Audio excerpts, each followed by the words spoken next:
Good morning दोस्तों। आशा है आप सभी कुशल मंगल होंगे। आपका स्वागत है हमारे चैनल स्टोरी पंडित 845 पर।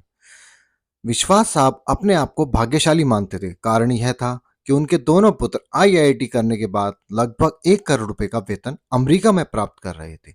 विश्वास साहब जब सेवानिवृत्त हुए तो उनकी इच्छा हुई कि उनका एक पुत्र भारत लौट आए और उनके साथ ही रहे, परंतु अमेरिका जाने के बाद कोई पुत्र भारत आने को तैयार नहीं हुआ।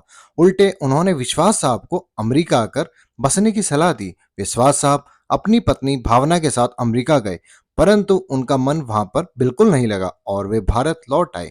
दुर्भाग्य से विश्वास साहब की पत्नी को लकवा हो गया और पत्नी पूर्णतः पति की सेवा पर निर्भर हो गई। प्रातः नित्य कर्म से लेकर खिलाने पिलाने दवाई देने आदि का संपूर्ण कार्य विश्वास साहब के भरोसे पर था। पत्नी की जुबान पर भी लकवे के कारण चली गई थी। विश्वास साहब पूर्ण निष्ठा और स्नेह से पति धर्म का निर्वहन कर रहे थे। एक रात्रि विश्वास साहब ने दवाई वगैरह देकर भावना को सुलाया और स्वयं भी पास लगे हुए पलंग पर सोने चले गए। रात्रि के लगभग 2 बजे हार्ट अटैक से विश्वास साहब की मौत हो गई। पत्नी प्रातः 6 बजे जागी तो इंतजार करने लगी कि पति आकर नित्य कर्म से निवृत्त होने में उसकी मदद करेंगे। इंतजार करते करते पत्नी को किसी अनिष्ट की आशंका हुई। चूंकि पत्नी स्वयं चलने में असमर्थ थी, उसने अपने आप को पलंग से नीचे गिराया और फिर घसीटते हुए अपने पति के पलंग के पास पहुंची। उसने पति को हिलाया डुलाया पर कोई हलचल नहीं हुई। पत्नी समझ गई कि विश्वास साहब नहीं रहे।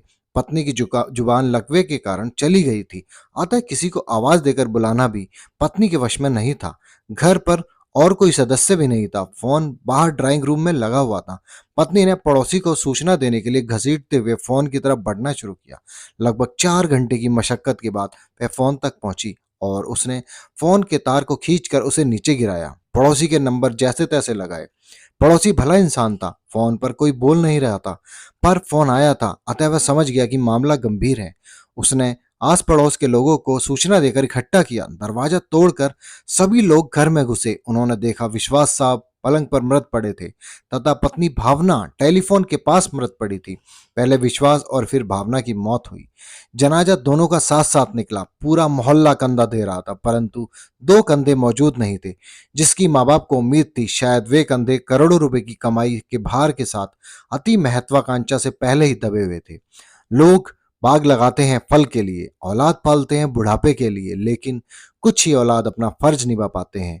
अति सुंदर कहा है एक कवि लक्ष्मीकांत ने, मत शिक्षा दो इन बच्चों को चांद सितारे छूने की।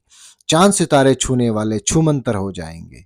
अगर दे सको शिक्षा तो तुम इन्हें चरण छू लेने की। जो मिट्टी से जुड़े रहेंगे रिश्ते वही निभाएंगे। Thank you very much for watching this video. Please subscribe this channel. Thank you.